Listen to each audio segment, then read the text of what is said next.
بسم الله الرحمن الرحيم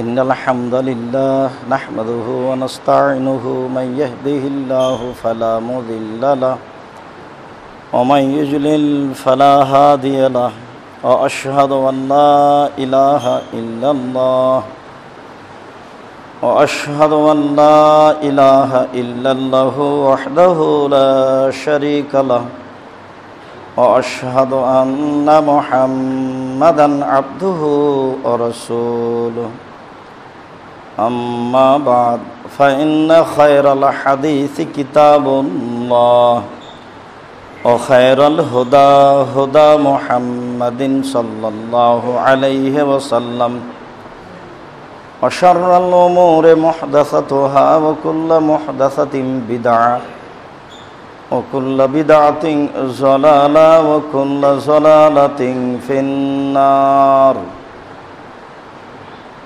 أعوذ بالله من الشيطان الرجيم يا أيها الذين آمنوا إذا نودي للصلاة فاسعوا إلى ذكر الله وذروا البيع ذلكم خير لكم إن كنتم تعلمون عن معاوية رضي الله تعالى عنه قال سمعت رسول الله صلى الله عليه وسلم يقول المؤذنون أطول الناس عنقا يوم القيامة رواه البخاري عن أبي سعيد الخدري رضي الله تعالى عنه قال رسول الله صلى الله عليه وسلم لا يسمع مدى صوت المؤذن إنس ولا جن ولا شيء إلا شهد له يوم القيامة رواه البخاري মুসলিম। সম্মানিত মসজিদের মুসল্লি, প্রশংসা আল্লাহর জন্য, শান্তি অবতীর্ণ হোক আল্লাহর রাসূলের উপর সাল্লাল্লাহু আলাইহি ওয়াসাল্লাম। আজ জুমার খুতবায় সংক্ষিপ্ত সময়ে বক্তব্যের বিষয় আজান। আজান সম্পর্কে গুরুত্বপূর্ণ তথ্যবহুল বিবরণের চেষ্টা করব ইনশাআল্লাহুল আজিজ। সম্মানিত মসজিদের মুসল্লি, আজান শব্দের আভিধানিক অর্থ হচ্ছে আহ্বান করা, ডাকা। শরীয়তের পরিভাষায় আজান শব্দের অর্থ হচ্ছে নির্ধারিত সময়ে নির্ধারিত সালাতের জন্য মানুষকে আহ্বান করা। সালাত একটি গুরুত্বপূর্ণ বিষয়, যা ইবাদতের জগতে আল্লাহকে ডাকার সবচেয়ে বড় মাধ্যম। আল্লাহকে সন্তুষ্ট করার পৃথিবীতে সবচেয়ে বড় মাধ্যম সিয়াম, রোজা, যা আমরা অল্প দিন আগেই অতিবাহিত করলাম। অবশ্য ওই সুযোগ আমরা নফল সিয়ামও গ্রহণ করতে পারি। উমামা বাহিলি রাদিয়াল্লাহু তাআলা আনহু বলেন, একদা আমি রাসূল সাল্লাল্লাহু আলাইহি সাল্লামকে বললাম, আল্লাহ রাসূল, আপনি আমাকে একটা আমলের কথা বলেন। রাসূল সাল্লাল্লাহু আলাইহি সাল্লাম বলেন, উমামা আলাইকা বিসম ফাইন্নাহু লা মিসলা লাহু। উমামা, তুমি সিয়াম পালন করো। ইবাদতের জগতে সবচেয়ে গুরুত্বপূর্ণ দৃষ্টান্তবিহীন ইবাদত হচ্ছে সিয়াম। ইবাদতের জগতে সিয়ামের কোনো দৃষ্টান্ত নেই। অন্য এক বর্ণনায় বলা হয়েছে, আলাইকা বিসম ফাইন্নাহু লা ইদলা লাহু। উমামা, তুমি সিয়াম পালন করো। ইবাদতের জগতে সিয়ামের সমপর্যায়ের কোনো ইবাদত নেই। মানুষকে আল্লাহ তাআলা জান্নাতে দিবেন তার অনেক মাধ্যম করেছেন। তার একটি মাধ্যম হচ্ছে সিয়াম, একটি মাধ্যম হজ, একটি মাধ্যম সালাত, একটি মাধ্যম দান খায়রাত, একটি মাধ্যম সদাচরণ, একটি মাধ্যম কুরবানি। এরকম অনেক মাধ্যম আছে যার বিনিময়ে মানুষ জান্নাতে চলে যাবে, আর সেগুলি সব ইবাদত। তবে ইবাদতের জগতে সিয়ামের সমপর্যায়ের কোনো ইবাদত নেই, সেটা হজ হোক অথবা রাতে উঠে তাহাজ্জুদ পড়া হোক।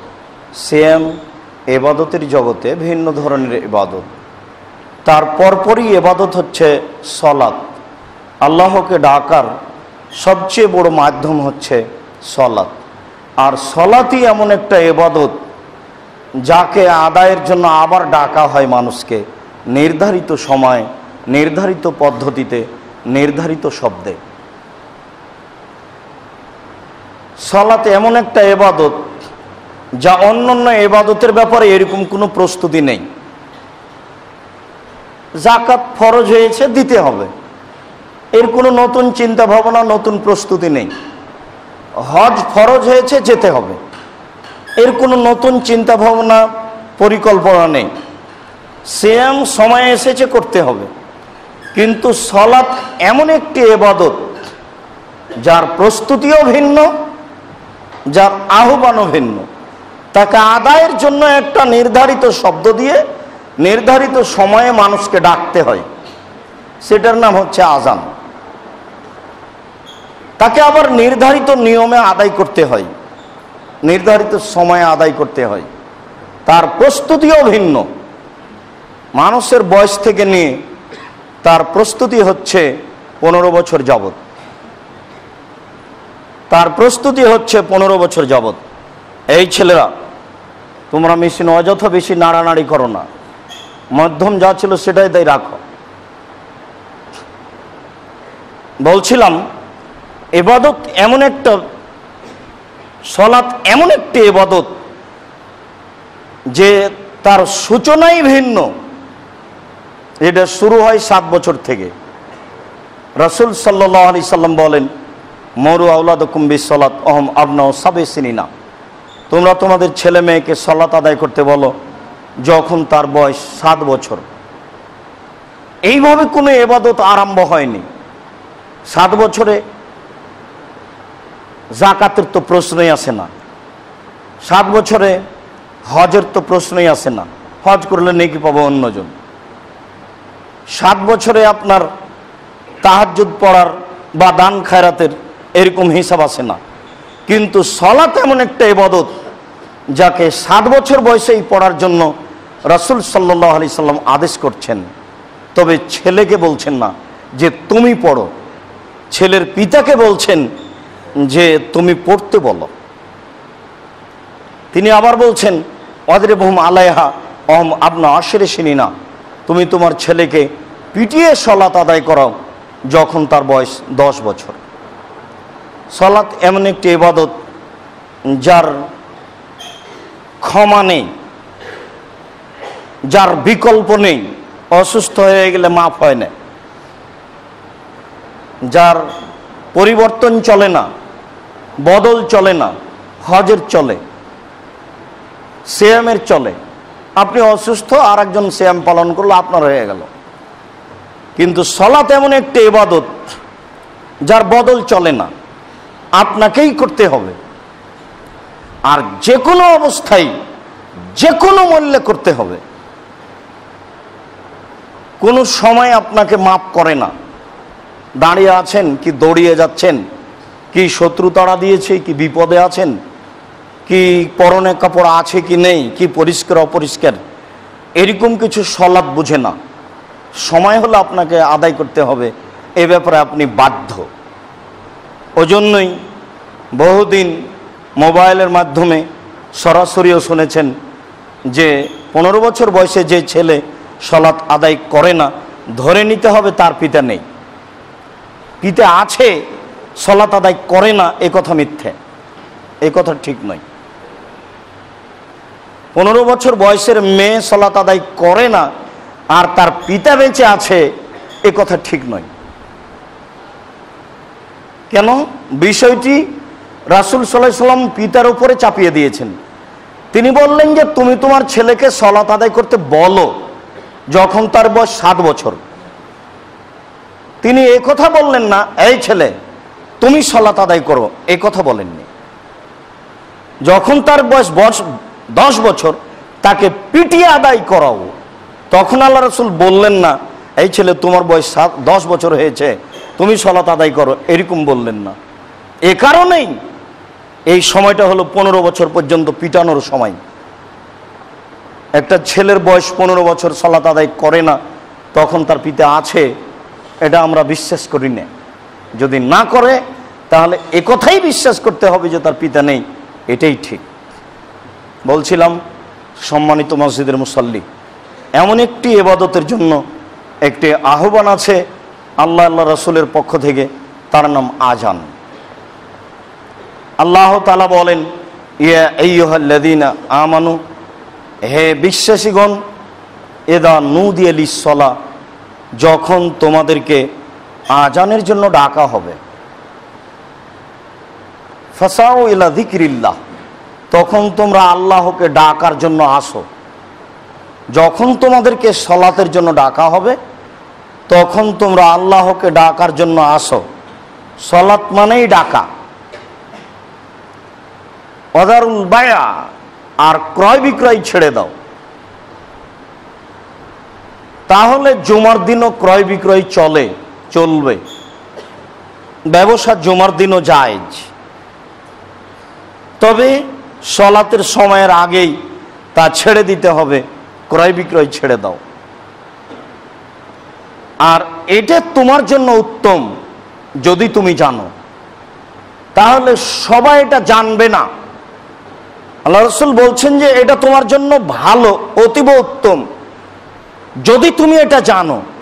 তাহলে এটা সবাই জানবে না, সবাই জানার চেষ্টাও করবে না, আযানকে মূল্যায়ন করার চেষ্টা করবে না, সালাতকে জানার চেষ্টা করবে না।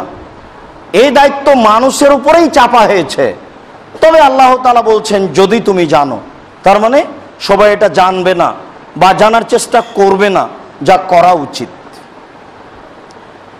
আযান একটি গুরুত্বপূর্ণ ইবাদত। মুআবিয়া রাদিয়াল্লাহু তাআলা আনহু বলেন রাসূল সাল্লাল্লাহু আলাইহি ওয়াসাল্লামকে আমি বলতে শুনেছি, তিনি বলছিলেন আল মুআজ্জিনুনা আতওয়ালু আনাকান ইয়াউমাল কিয়ামা, যারা আযান দেয় তারাই বিচারের মাঠে সবচেয়ে উঁচু কাঁধের অধিকারী হবে। উঁচু কাঁধ, সবচেয়ে লম্বা। এই হাদিসের সারমর্ম হলো যে বিচারের মাঠে যারা মানুষকে সালাতের জন্য ডাকে তারাই হবে সবচেয়ে সম্মানী। যদিচ আমাদের এলাকা ভিত্তিক যারা এদেশের মাদ্রাসা মসজিদে ইমামতি মুয়াজ্জিনি করেন তাদেরকে আমরা খুব একটা সম্মানের দৃষ্টিতে দেখতে পারি না, সাধারণ দৃষ্টিতে দেখা হয়। তার রুজির বিষয়টি আমরা যথাযথভাবে মূল্যায়ন করতে পারি না, সাধারণভাবেই মূল্যায়ন করা হয়। অথচ রাসূল সাল্লাল্লাহু আলাইহি সাল্লাম বলেন বিচারের মাঠে যারা আযান দেয় তারাই হবে সবচেয়ে সম্মানের মর্যাদার অধিকারী। সেই সময় বোঝা যাবে কার মর্যাদা কতটুকু বেশি। তবে বুঝে কোনো লাভ হবে না। সেই দিন নতুনভাবে কোনো ফল বের করার কোনো সুযোগ মানুষের হাতে থাকবে না। সেই দিনটি ভিন্ন দিন, যেই দিনের ব্যাপারে আল্লাহ তাআলা বলেছেন আল ইয়াউমা লা তামলিকু নাফসুন লিনাফসিন শাইআ ওয়াল আমরু ইয়াউমাইযিন লিল্লাহ। আজ একচ্ছত্র মালিকানা আল্লাহর হাতে থাকবে। সেই দিন কোনো মানুষের কোনো উপকার করতে পারবে না। সেই দিন একক মালিকানা আল্লাহর হাতে থাকবে। সেই দিন কোনো মানুষের কোনো উপকার করতে পারবে না, যত ইচ্ছা করুক না কেন। সেদিন একটা ভিন্ন দিন, যেই দিন মানুষ ইচ্ছা করলেই কিছু করার মতো সুযোগ থাকবে না। আব্দুল্লাহ ইবনে আমর ইবনে আস বলেন, রাসূল সাল্লাল্লাহু আলাইহি ওয়াসাল্লাম বলেছেন, এদা সামিতুমুল মুয়াজ্জিনা, যখন তোমরা মুয়াজ্জিনের আজান শুনতে পাবে, যখন তোমরা মুয়াজ্জিনের আজান শুনতে পাবে, ফাকুলু মিসলা মা ইয়াকুলু, তো তোমরাও বলো মুয়াজ্জিন যেমন বলে, তোমরাও বলো মুয়াজ্জিন যেমন বলে। প্রায়ই মানুষ আজানকে মূল্যায়ন করতে পারে না, সাথে সাথে বলতে হবে, এই বিষয়টিকে ভাবতে চায় না, বুঝতে চায় না। যারা বাড়িতে আছে, যারা কাজে কর্মে আছে, তারা তো আছেই। যারা সালাত আদায়ের জন্য চলে এসেছেন, মসজিদে বসে ওযু করছেন, দাঁড়িয়ে আছেন, তারাও মুয়াজ্জিনের কথার সাথে উত্তর দিতে হবে, এই কথা ভাবতে পারছেন না। অথচ রাসূল সাল্লাল্লাহু আলাইহি সাল্লাম বলেন, মুয়াজ্জিন যা বলে তোমরাও তা বলো। এ কথা বলার পরে তিনি বলছেন, ওয়াসাল্লু আলাইয়া, আজান শেষ হয়ে গেলে আমার উপরে দুরূদ পড়ো। আজান শেষে প্রথম যেটা আমাদের মুসল্লির, মুয়াজ্জিনের সবার কাজ, সেটা হচ্ছে দুরূদ পড়া। তিনি বলেন, ফাইন্নাহু মান সাল্লা আলাইয়া সালাতান সাল্লাল্লাহু আলাইহি বিহা আশারা, কেউ যদি রাসূল সাল্লাল্লাহু আলাইহি সাল্লামের উপরে একবার দুরূদ পড়ে, তাহলে আল্লাহ তাআলা তার উপরে 10 বার রহমত বর্ষণ করবে। দুরূদ বলতে অবশ্যই মাযহাবীদের দুরূদ নয়, যা আল্লাহুম্মা সাল্লি আলা সাইয়্যিদিনা মাওলানা নাবিয়ানা, এরকম কিছু। অবশ্য দুরূদ বলতে তা হচ্ছে দুরূদে ইব্রাহিম, মূলত এটাই দুরূদ। আর সংক্ষিপ্ত দুরূদ হচ্ছে নাম শুনলে সাল্লাল্লাহু আলাইহি সাল্লাম, এছাড়া আর দুরূদ নেই।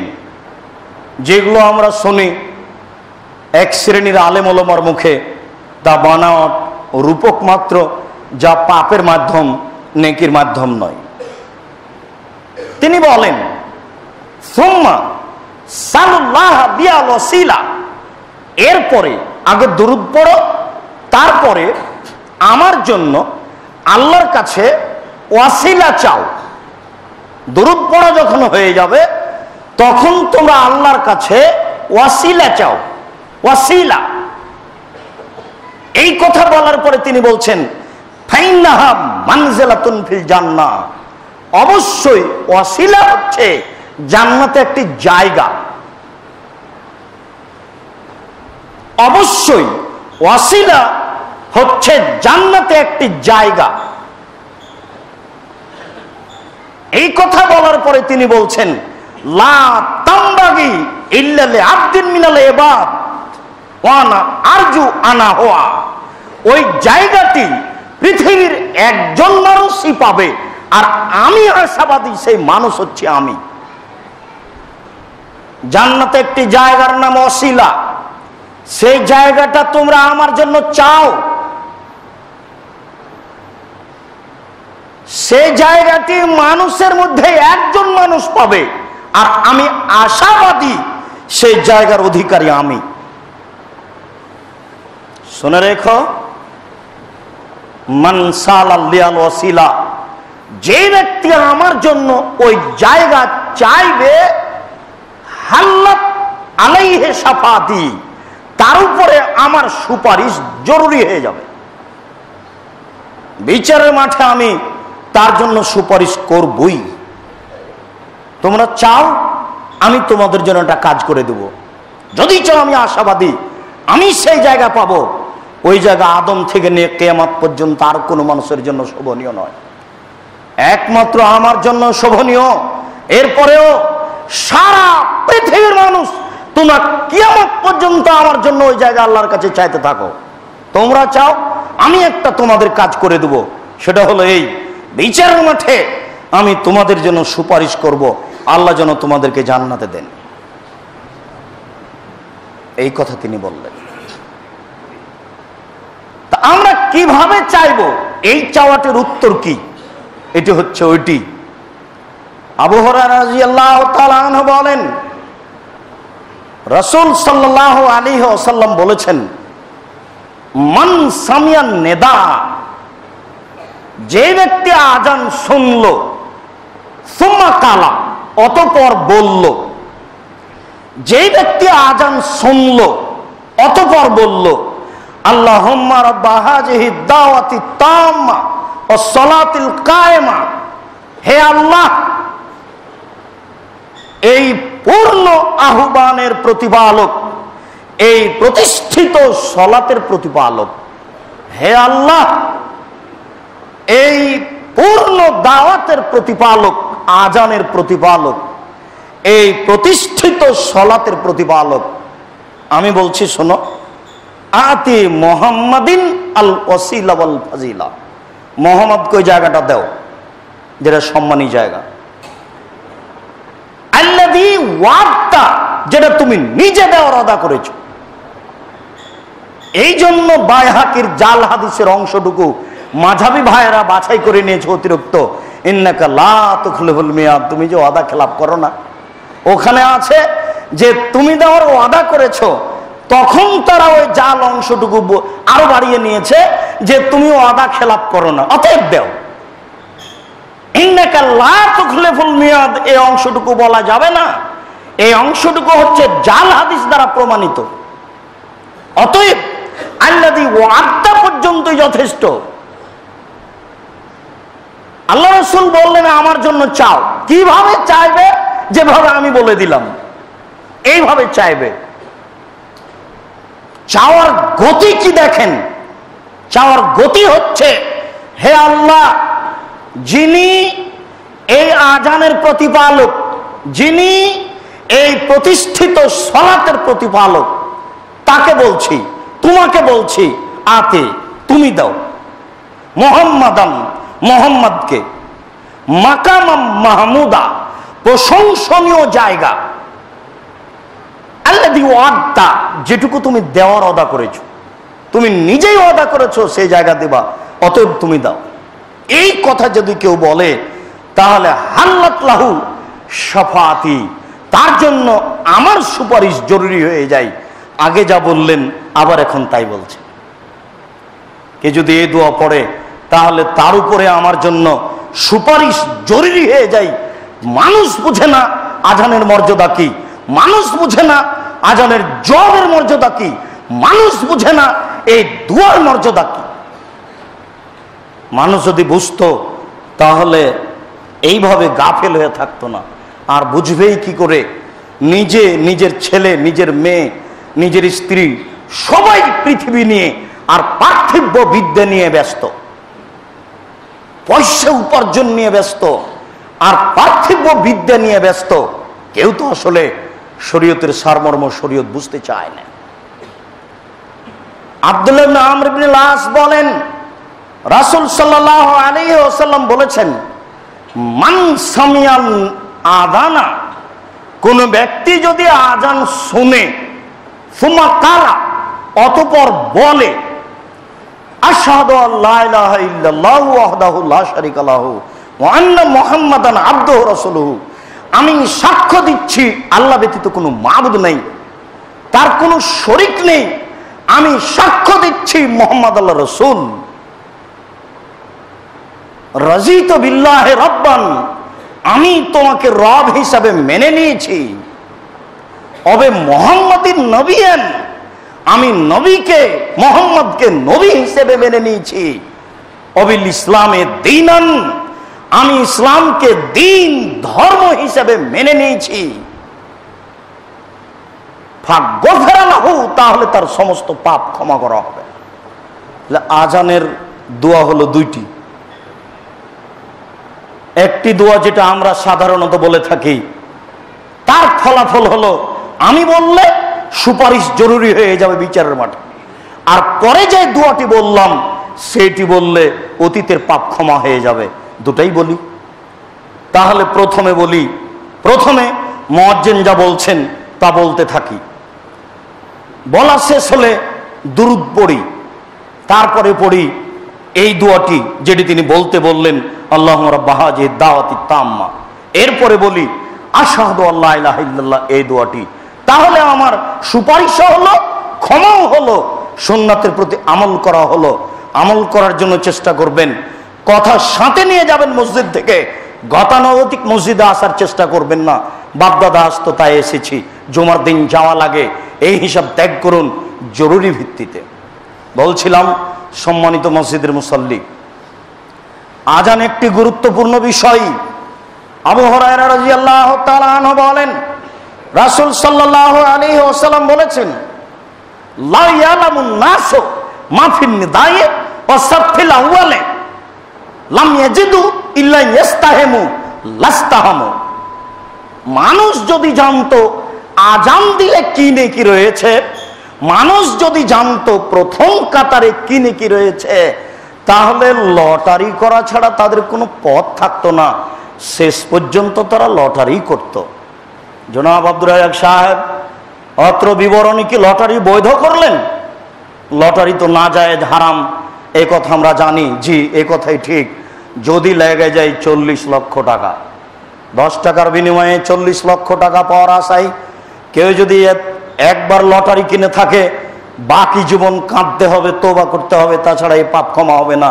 এর নাম কাবিরা গুনাহ। লটারি হচ্ছে জুয়া, লটারি হচ্ছে কাবিরা গুনাহ। যারা কিছু পাওয়ার আশায় একদিন লটারি ক্রয় করেছে, একদিন, বাকি জীবন তওবা করতে হবে। আস্তাগফিরুল্লাহ ওয়া আতুবু ইলাইহি। আমি তোমার কাছে ক্ষমা ভিক্ষে চাই, তোমার কাছে ফিরে যেতে চাই।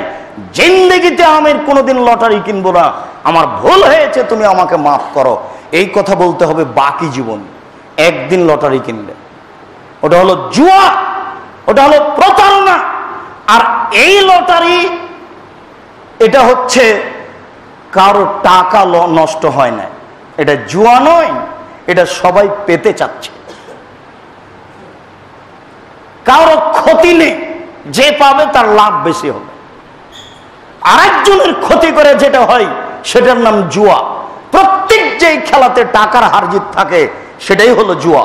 প্রত্যেক যেই খেলাতে টাকার হারজিত থাকে সেটাই হলো জুয়া। পৃথিবীতে বর্তমানে এই আন্তর্জাতিক খেলা, ফুটবল, ক্রিকেট, এগুলো হচ্ছে সবচেয়ে বড় জুয়া।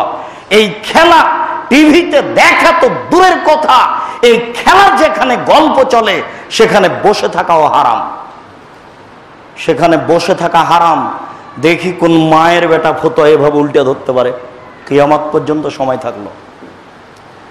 আর যারা বাড়ির উপরে পতাকা তুলেছে আর্জেন্টিনার, ব্রাজিলের, তারা বন্য, তারা বর্বর, তারা অসভ্য, তারা অশিক্ষিত, তারা মুসলিম সমাজ থেকে বহু দূরে। আশঙ্কার কিছু নেই।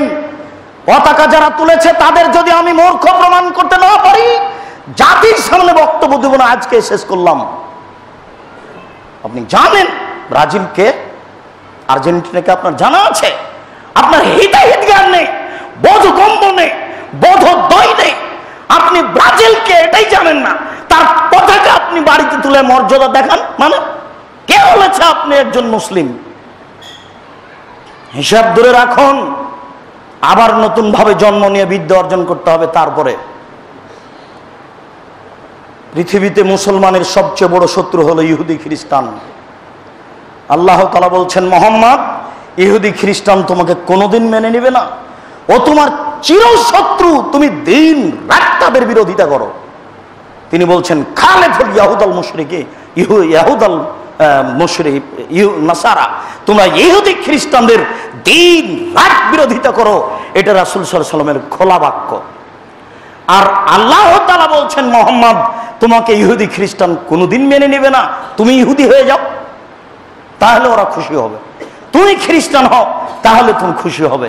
বোকা ছেলে, তুমি তোমার বাড়ির উপরে পতাকা উঠিয়েছো, ব্রাজিল যদি বুঝতে পারে তুমি পায়খানায় পড়ে গেছো, তাহলে খুশি হবে। আর যদি পাশে পায় তোমাকে, তাহলে আরেক বালতি পায়খানা তোমার মাথার উপরে চাপিয়ে দিবে। এই তো ব্রাজিল, তুমি তার পতাকা বাড়িতে তুলেছ, তাহলে তুমি শিক্ষিত ছেলে না মূর্খ ছেলে, তুমি নিজে ভেবে দেখো। বলছিলাম, সম্মানিত দিনী ভাই, যাতে হারজিত রয়েছে সেটাই হলো লটারি। এখানে কোনো হারজিত নেই, এখানে সবাই পেতে চাচ্ছে। এই জন্য রাসূল সাল্লাল্লাহু আলাইহি ওয়াসাল্লাম বললেন, মানুষ যদি জানতো প্রথম কাতারে কি রয়েছে আর আজান দেওয়াতে কি নেকি রয়েছে, তাহলে মানুষ দৌড়িয়ে যেত। সবাই যেহেতু দৌড়িয়ে যেত, আর প্রথম কাতারে সবাই ধরবে না। সবাই যদি প্রথম কাতারে আসতে চাই, সবাই যদি আজান দিতে চায়, তাহলে তো আজান একজন দিবে। তাহলে কি করতে হবে? লটারি করো। যার নাম আসবে সে আজান দিবে, যার নাম আসবে সে প্রথম কাতারে দাঁড়াবে। আল্লাহ রাসূল সাল্লাল্লাহু আলাইহি ওয়াসাল্লাম বলছেন, মানুষ জানে না বলে প্রথম কাতারে দাঁড়ানোর জন্য হুড়াহুড়ি করছে না। এই কথা বলার পরে তিনি বলছেন, লায়ানুন নাস ফি জাহিরা, মানুষ যদি জানতো জোহরের সালাতে কি আছে, লাস্তাবাকু ইলাইহি, তাহলে মানুষ দৌড়িয়ে আসতো। এরপরে তিনি বলছেন, লা ইয়ালামুন নাস মা ফিল আতামা ওয়াল ফজরে, মানুষ যদি জানতো এশার সালাতে কি আছে আর ফজরের সালাতে কি আছে, লাউ আতাহুমা ওয়ালা হাবওয়ান, তাহলে হামাগুড়ি দিয়ে হলেও আসতো মসজিদে। কিন্তু মানুষ জানে না ফজরের সালাতে কি আছে আর এশার সালাতে কি আছে, তাই তারা স্বাভাবিকভাবেও আসতে পারে না। জানলে তারা হামাগুড়ি দিয়ে আসতো। ওই যেই ছেলে হাঁটতে শিখেনি, হামাগুড়ি দিয়ে চলে, ওই ছেলে যেভাবে চলে মানুষ ওইভাবে আসতো। যেহেতু মানুষ জানে না আজানে কি আছে, প্রথম কাতারে কি আছে, ফজরের সালাতে কি আছে, এশার সালাতে কি আছে, তাই মানুষ আসতে পারে না। মানুষের জানা ও আসা উচিত। সম্মানিত মসজিদের মুসল্লি, বিষয়গুলি বুঝুন, ভাবুন, আমল করার তৌফিক দান করুন। আল্লাহ তুমি তৌফিক দান কর। আল্লাহুম্মা আমিন। আল্লাহুম্মা সাল্লি আলাইহি, আল্লাহুম্মা বারিক আলাইহি। আলহামদুলিল্লাহ ওয়াহদা ওয়াসসালাতু ওয়াসসালামু আলা মান লা নাবিয়্যা বাদা। আবু সাঈদ খুদরি রাদিয়াল্লাহু তাআলা আনহু বলেন, রাসূল সাল্লাল্লাহু আলাইহি ওয়াসাল্লাম বলেছেন, লা ইয়াসমাউ মাদা সাউতিল মুয়াজ্জিন ইনসুন ওয়ালা জিন্নুন ওয়ালা শাই ইল্লা শাহিদা লাহু ইয়াউমাল কিয়ামা। আজানের ওই শব্দ শোনে না কোনো মানুষ, শোনে না কোনো জিন, শোনে না কোনো বস্তু, যা কিছু শোনে সবাই বিচারের মাঠে তার পক্ষে সাক্ষী দিবে। তিনি বললেন, মুয়াজ্জিনের আজানের কণ্ঠ যে মানুষ শুনে, যে জিন শুনে, যে বস্তু শুনে, সে বস্তু ফ্যান, বস্তু মাইক, বস্তু লাইট, বস্তু মাটি, বস্তু ঘাসপালা, বস্তু কাপড়, পৃথিবীর যা কিছু, যত কিছু মুয়াজ্জিনের আজান শুনছে বিচারের মাঠে সবাই মুয়াজ্জিনের পক্ষে কথা বলবে। বলেন মুয়াজ্জিন জান্নাতে যাবে কিনা? সবাই যদি বলে এ আজান দিয়েছে ভালো মানুষ, পশু প্রাণী যদি বলে, ঘাস পাতা যদি বলে, ফ্যান মাইক যদি বলে, মাটি যদি বলে, কাপড় চোপড় যদি বলে, সব কিছুই যদি বলে এ মুয়াজ্জিন এ ভালো মানুষ, একে জান্নাতে দাও, তাহলে আল্লাহ তাকে জান্নাতে দিবেন না? আর কি তার জন্য থাকতে পারে? আবু হুরায়রা রাদিয়াল্লাহু তাআলা আনহু বলেন, রাসূল সাল্লাল্লাহু আলাইহি ওয়াসাল্লাম বলেছেন, আল মুয়াজ্জিন ইগফার লাহু, মুয়াজ্জিনের ফলাফল হলো ক্ষমা, মুয়াজ্জিনের ফলাফল হলো ক্ষমা, আজান দিলে তার ফলাফল জান্নাত। এই কথা বলার পরে তিনি বলছেন, ওয়ায়াশহাদু লাহু কুল্লু এবিসিন ও রাতবিন, যা কিছু শুষ্ক, যা কিছু তাজা, সব কিছুই তার পক্ষে সাক্ষী দিবে বিচারের মাঠে।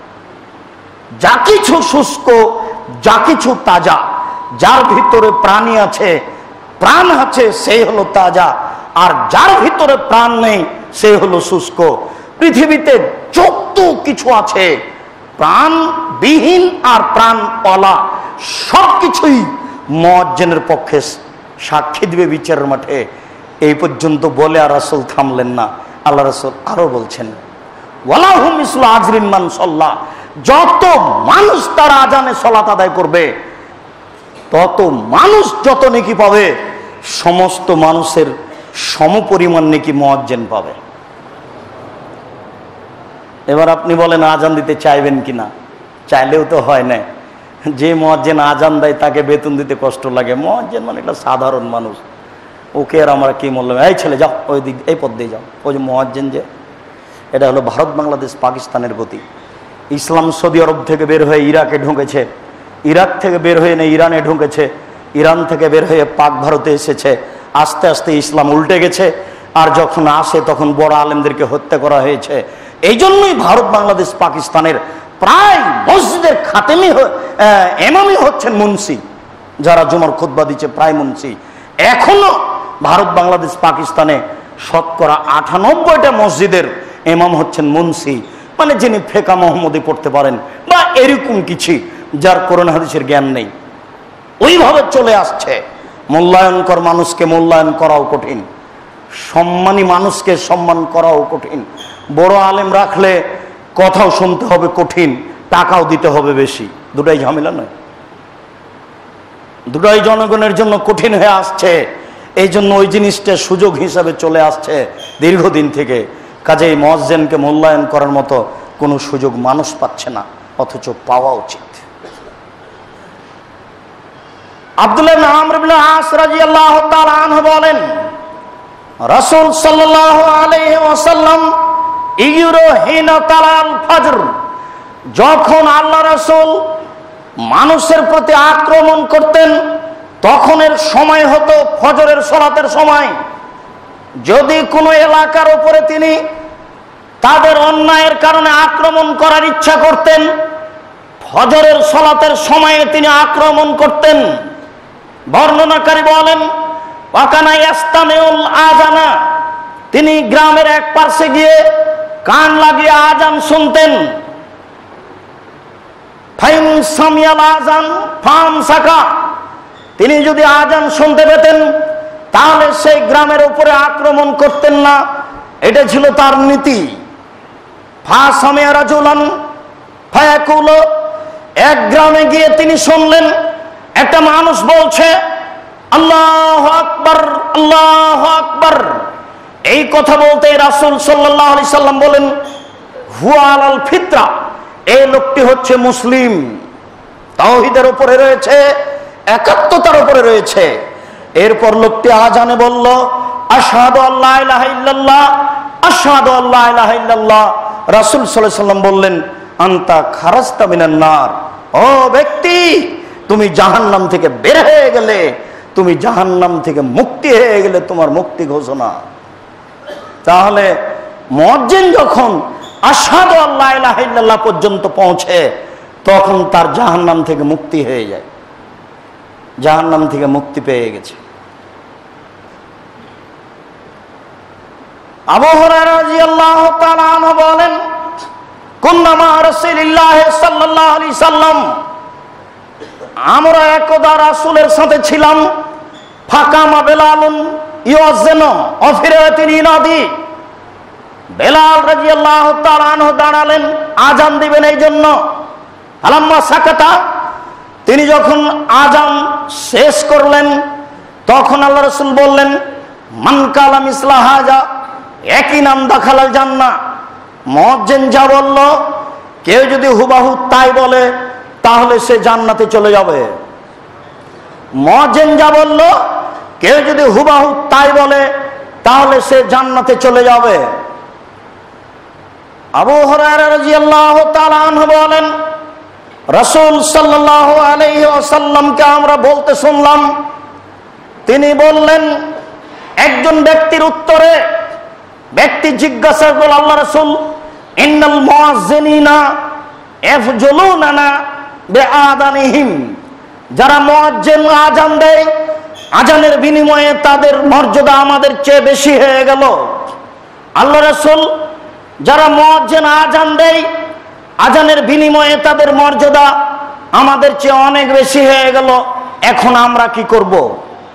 রাসূল সাল্লাল্লাহু আলাইহি সাল্লাম বললেন, ফাকুলু মিসলা মা ইয়াকুলু, তোমরা বলো মুয়াজ্জিন যা বলে, তোমরা বলো মুয়াজ্জিন যা বলে। ফাইজা ইনতাহাইতা ফাসাল তুতা, যখন আজান শেষ হয়ে যাবে তখন তুমি আল্লাহর কাছে চাও, যা চাইবে তাই দেওয়া হবে। যখন আজান শেষ হয়ে যাবে তুমি আল্লাহর কাছে চাও, যা চাইবে তাই দেওয়া হবে।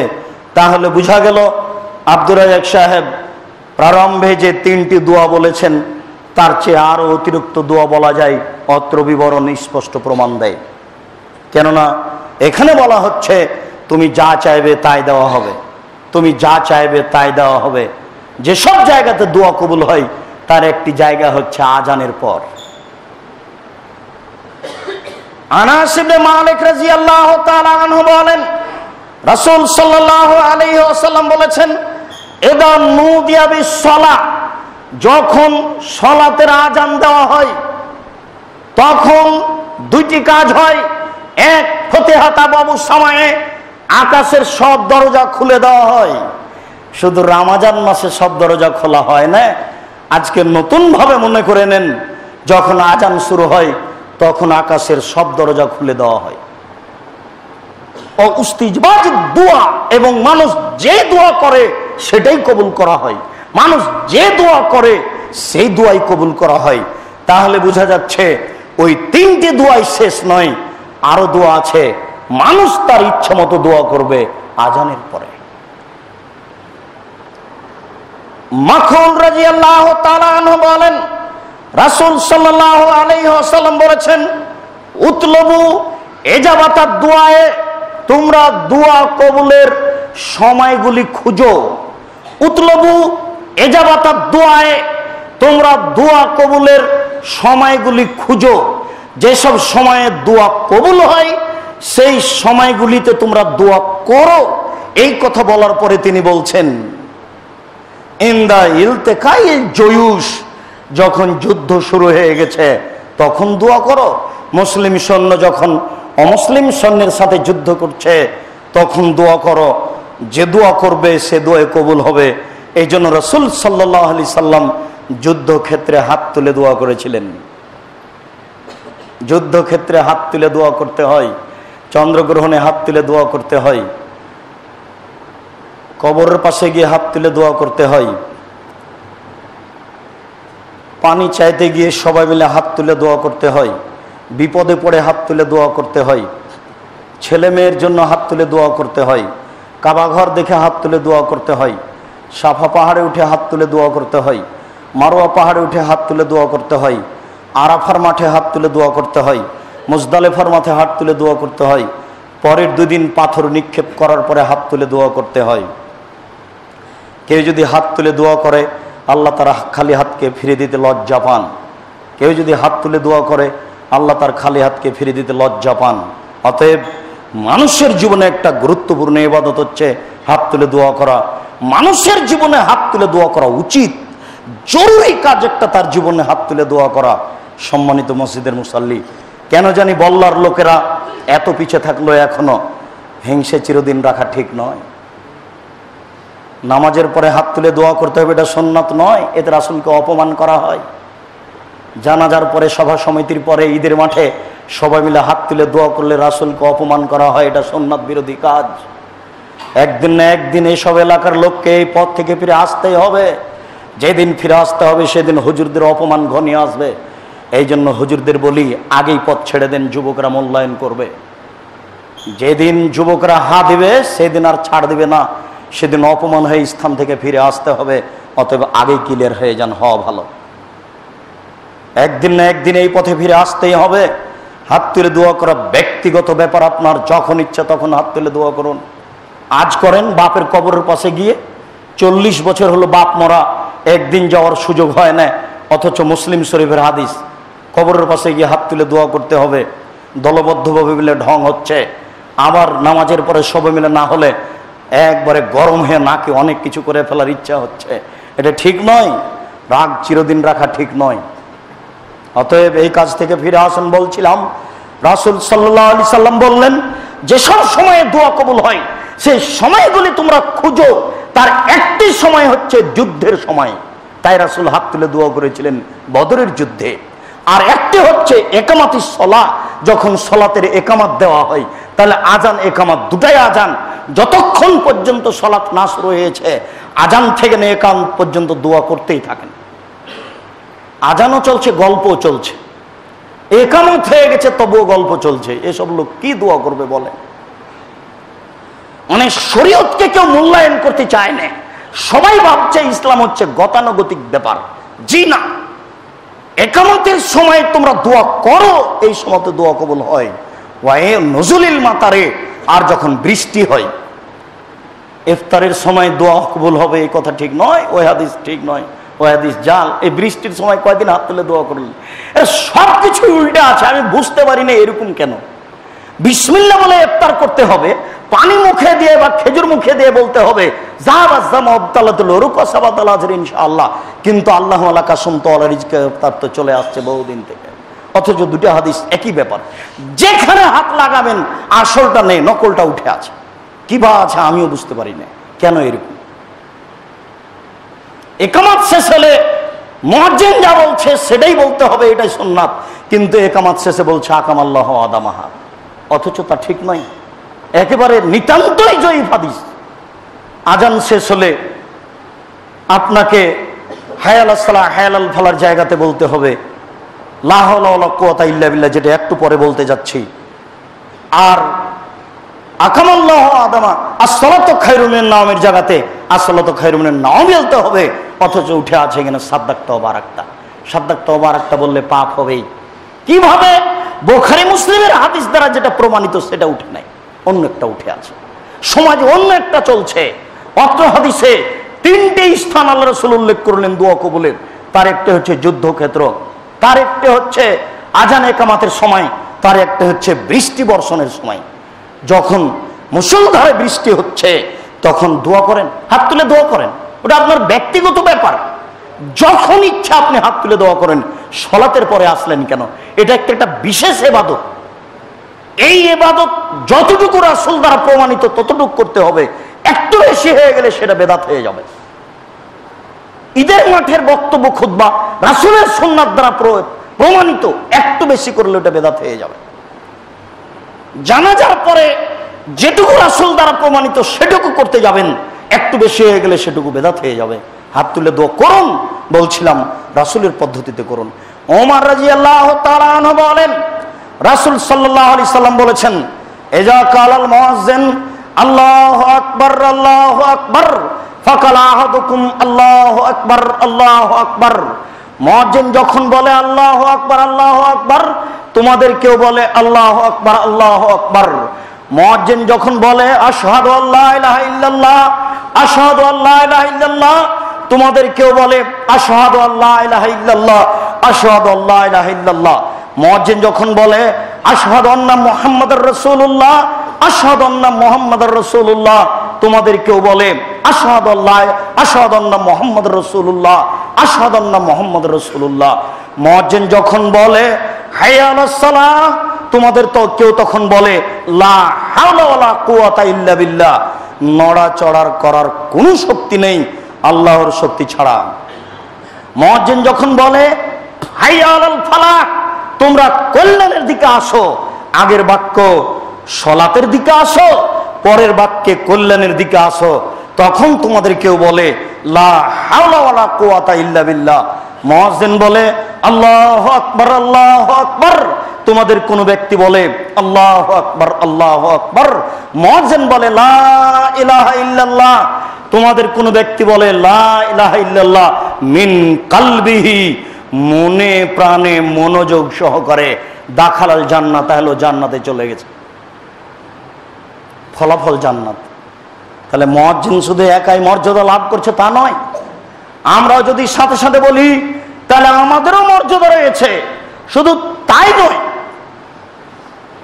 আব্দুল্লাহ ইবনে আমর ইবনে আল-আস রাদিয়াল্লাহু তাআলা আনহু বলেন, রাসূল সাল্লাল্লাহু আলাইহি ওয়াসাল্লাম একদা বললেন, শোনো, ইয়াজিবু রাব্বুনা তাআলা বেরাইল গানামে, আল্লাহ তাআলা একজন ছাগলের রাখালের উপরে খুশি হয়ে যান।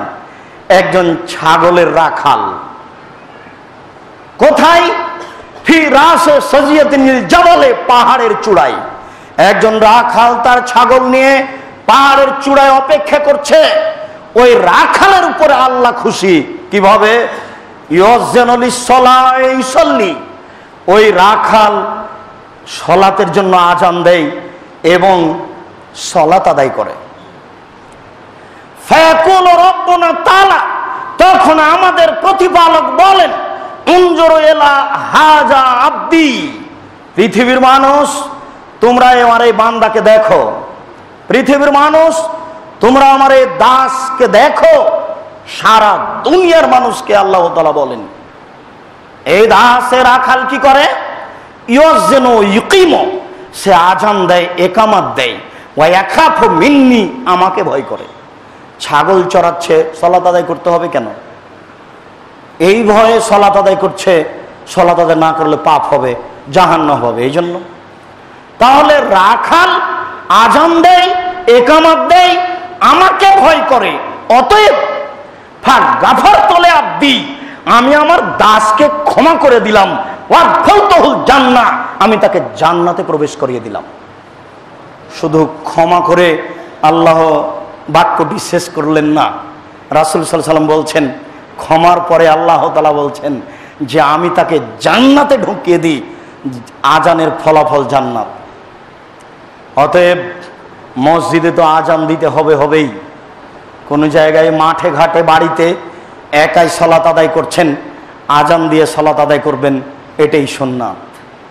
একাই আজান দিতে শরম লাগে, বাপকে সালাম দিতে যেমন শরম লাগে, এটা হলো এক একটা দেশের প্রথা, এক একটা দেশের গতি।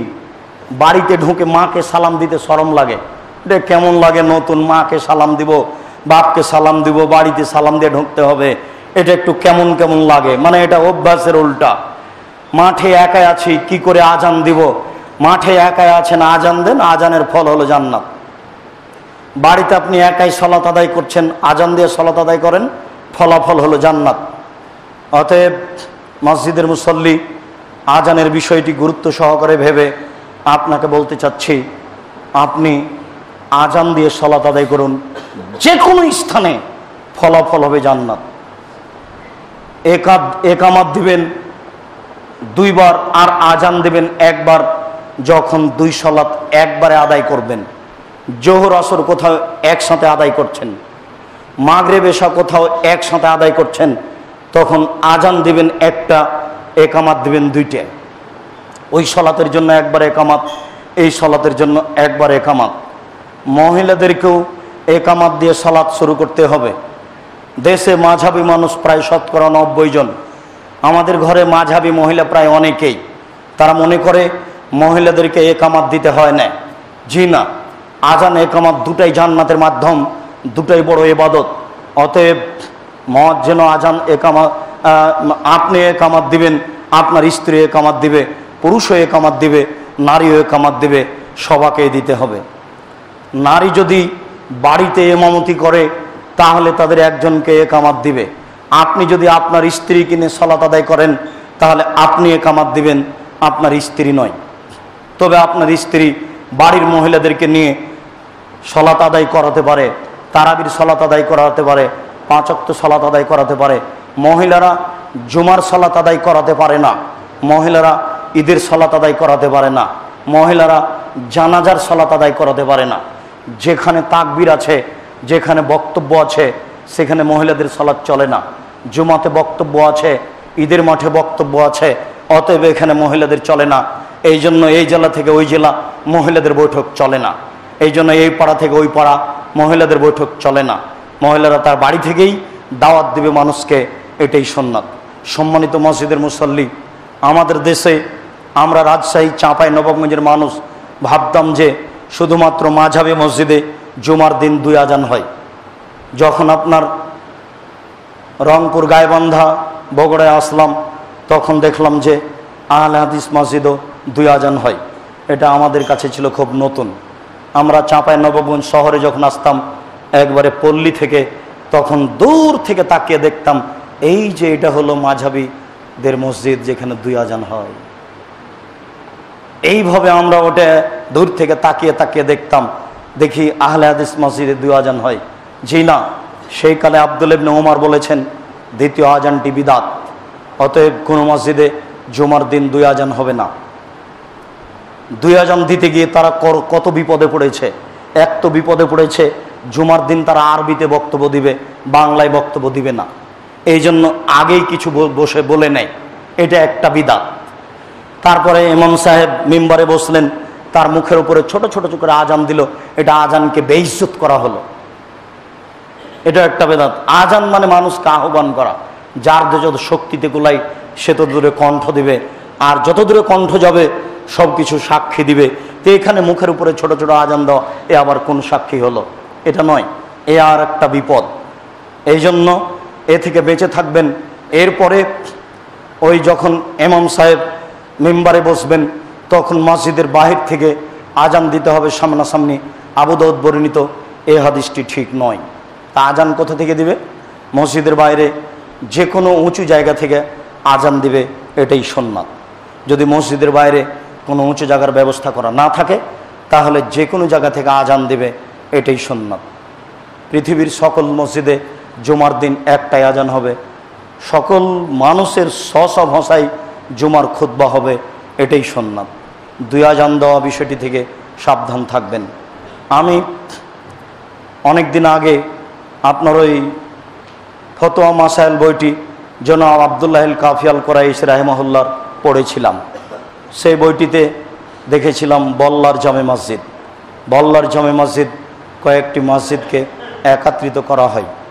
সেই দিন এখানে কোনো দ্বন্দ্ব ছিল এটা বুঝতে পারা যায়নি। আজকে বিস্তারিত দেখে এবং একটা নতুন ছাপা বই হয়েছে, সেটা দেখে বোঝা গেল সেদিনও কিছু দ্বন্দ্ব ছিল। যে দ্বন্দ্ব এই গ্রামে দীর্ঘদিন ধরে খুব কঠিনভাবে ছিল, এখন কিছু নরম হতে পারে।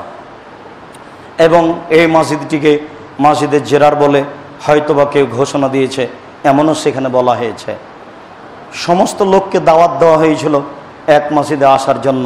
যদি তাই হয়ে থাকে, সমস্ত মানুষের যাওয়াই ভালো ছিল, এটাই উত্তম। যারা যায়নি, তাদের মসজিদ আগে থেকে আছে, তাদের মসজিদ জেরার হয় কিভাবে? তা হয় না। তারা তাদের গ্রহণ করেনি, এটা একটা ভুল হয়েছে, সে কথা ভিন্ন। কিন্তু মসজিদ জেরার হয় কি করে? যখন একটা মসজিদকে ধ্বংস করার জন্য আর একটা মসজিদ তৈরি হয়, শত্রুতার জন্য তৈরি হয়, তখন তাকে মসজিদে জেরার বলে। আপনাদের অবগতিতে এই মসজিদ 250-300 বছর থেকে চলছে, এটা জেরার হয় কি করে? হয়তোবা যারা বলেছে তারা হিংসামূলক বলেছে, তা অবশ্যই ঠিক নয়। এরপরে আমি আপনাদের বলে যাচ্ছি, আপনাদের আপোষের দ্বন্দ্ব এখনও যা আছে তা কমিয়ে নিয়ে আসতে হবে। জমিয়ত আন্দোলন যেসব দ্বন্দ্ব, সেটাও কমিয়ে নিয়ে আসতে হবে। সবাই ভাই ভাই, সবাই আহলে হাদিস। নামের কারণে একটু উলটপালট হয়ে গেছে।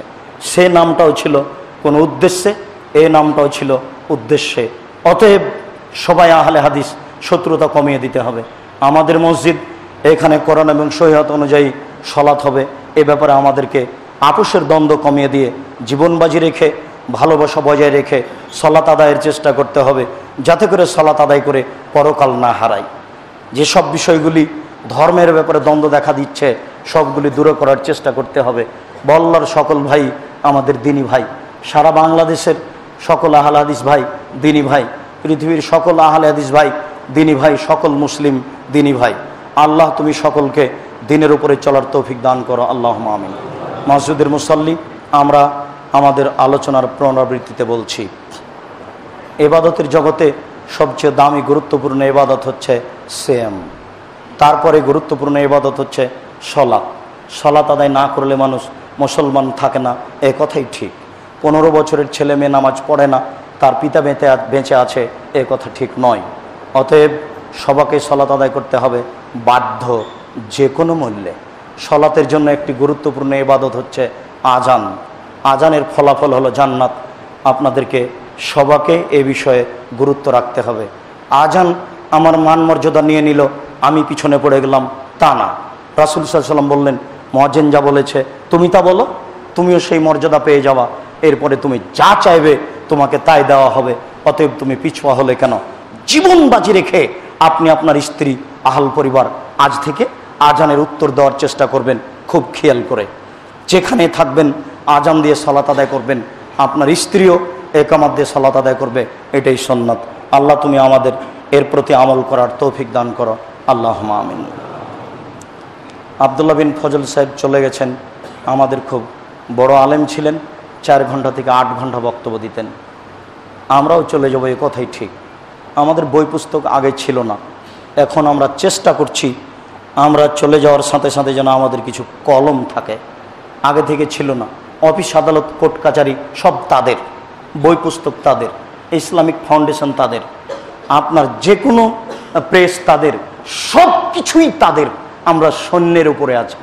শূন্যের উপরে থেকেও যে এই দেশের মাটিতে হক অনুযায়ী চলার একটা সুযোগ পাচ্ছি, এটাই আলহামদুলিল্লাহ। এটাকে মূল্যায়ন করে আপনারা বক্তব্য শুনে এবং বই পুস্তক পড়ে আমল করার চেষ্টা করুন, আল্লাহ কবুল করুন। আজকের জন্য আমার জীবনের সব কিছু লেখা কথাগুলি আছে ওই উপদেশ বইটিতে। আজকে যা বললাম সেটাও আছে, যাওয়ার সময় বাইরে দেখবেন উপদেশ বইটি আছে কিনা, থাকলে সবাই নিয়ে যাবেন। আল্লাহ আমাদের যারা মারা গেছে তুমি তাদের কবরের শাস্তি মাফ করো, আমরা যারা অসুস্থ তুমি তাদের আরোগ্য দান করো, আমরা যারা বেঁচে আছি তুমি তাদেরকে তোমার রাসূলের পদ্ধতি অনুযায়ী চলার তৌফিক দান করো। আল্লাহ আমাদের যারা মারা গেছে তুমি তাদের কবরের শাস্তি মাফ করো, আমরা যারা অসুস্থ তুমি তাদের আরোগ্য দান করো, যারা আমরা বেঁচে আছি তুমি তাদেরকে তোমার রাসূলের পদ্ধতি অনুযায়ী চলার তৌফিক দান করো। এ দাবি, এ দাওয়া, এ দোয়া তোমার দরবারে রেখে আজকের জুমার খুতবা এখানেই শেষ করলাম। সাল্লাল্লাহু আলাইহি ওয়াসাল্লাম।